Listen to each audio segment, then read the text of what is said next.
لبيك لا شريك لك لبيك। বিশ্ব মুসলিম উম্মার তীর্থভূমি পবিত্র মক্কা হজের মৌসুমে পুরো নগরী মুখরিত হয়ে ওঠে তৌহিদের স্লোগানে লাব্বাইক আল্লাহুম্মা লাব্বাইক। বিশ্বের নানা প্রান্ত থেকে লাখো মুসল্লি এসে জড়ো হন এই পবিত্র ভূমিতে আত্মশুদ্ধি ও আল্লাহর সন্তুষ্টি লাভের আশায়। গেল বৃহস্পতিবার ছিল হজের সবচেয়ে গুরুত্বপূর্ণ পর্ব আরাফাত দিবস। আরাফাতের ময়দান সেই দিন ছিল লাখো মুসল্লির পদচারণায় মুখরিত।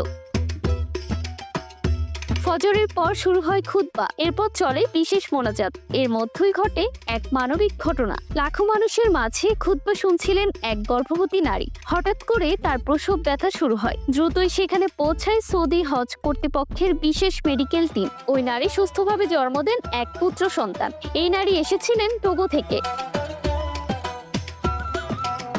পশ্চিম আফ্রিকার একটি ছোট দেশ। তিনি ছিলেন সৌদি সরকারের বিশেষ হজ কর্মসূচির অংশ, যেখানে 100 দেশের মোট 2443 জন হাজিকে আমন্ত্রণ জানানো হয়েছিল।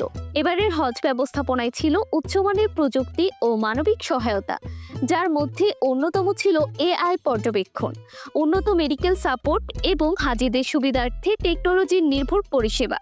আরাফার ময়দানে সন্তান জন্মদানের এই ঘটনা প্রমাণ করে পবিত্র হজ শুধু একটি ধর্মীয় আনুষ্ঠানিকতা নয়, এটি একটি মানবিক ও আধ্যাত্মিক সম্মিলিত উপলক্ষ।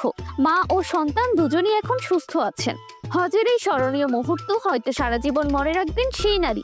একটি জীবন শুরু হলো ঠিক সেই জায়গায় যেখানে প্রতি বছর লাখো মানুষ নিজেদের নতুনভাবে গড়ে তোলার অঙ্গীকার নিয়ে হাজির হন।